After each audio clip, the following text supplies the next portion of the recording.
નમસ્કાર મિત્રો, સમાચાર સેતુ પર આપનું સ્વાગત છે। અહીં મળશે ગુજરાત, દેશ અને દુનિયાના તાજા સમાચાર, બ્રેકિંગ ન્યૂઝ અને મહત્વપૂર્ણ અપડેટ્સ। સાચા અને ઝડપી સમાચાર માટે જોડાયેલા રહો સમાચાર સેતુ સાથે। ચાલો જાણીએ આજના મુખ્ય સમાચાર। નવું શૈક્ષણિક સત્ર શરૂ થતાં પહેલા વાલીઓને ઝટકો, સ્કૂલ વાન અને રિક્ષા ભાડા વધશે। આફ્રિકાના કેટલાક દેશોમાં ઇબોલા વાયરસના વધતા કેસ જોતા વિશ્વ આરોગ્ય સંગઠન WHOએ ગ્લોબલ હેલ્થ ઇમરજન્સી જાહેર કરી છે। વૈશ્વિક સ્તરે વધતા જોખમને જોતા ભારત સરકાર પણ હવે એલર્ટ મોડ પર છે। અંબાલાલ પટેલની મોટી આગાહી, કાલથી રોહિણી નક્ષત્ર બેસતા જ આ તારીખથી વરસાદ ભૂક્કા કાઢશે।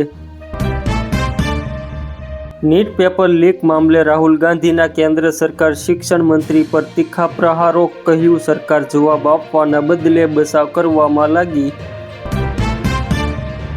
પશ્ચિમ બંગાળમાં ભાજપની સૌથી મોટી જીત, ફાલ્ટા બેઠક પર 1 લાખથી વધુ મતોથી વિજય। નિંદીમાં ડૂબી જવાથી એક જ પરિવારના 8 સભ્યોના કરુણ મોત, પીએમ મોદીએ વ્યક્ત કર્યું દુઃખ। આગામી 7 દિવસ ગરમી યથાવત રહે છે, રાત્રે ગરમ પવન ફૂંકાવાની શક્યતા। ગુજરાતમાં હવે બેરલ કે ડબ્બામાં પેટ્રોલ ડીઝલ આપવા પર પ્રતિબંધ, તમામ કલેક્ટરોને કડક આદેશ। ભર ઉનાળે ભાલ પંથકના લોકો તરસે મરવા મજબૂર, બે મહિનાથી પાણી નથી આવતું, છતાં તંત્ર નિદ્રાધીન।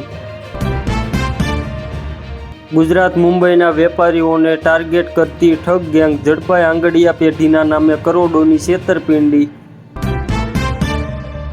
આ હતા આજના ટોપ સમાચાર। ગુજરાત, દેશ અને દુનિયાના તાજા સમાચાર માટે જોડાયેલા રહો સમાચાર સેતુ સાથે। ચેનલને સબસ્ક્રાઇબ કરો, વિડીયોને લાઇક કરો અને શેર કરવાનું ભૂલશો નહીં। આભાર।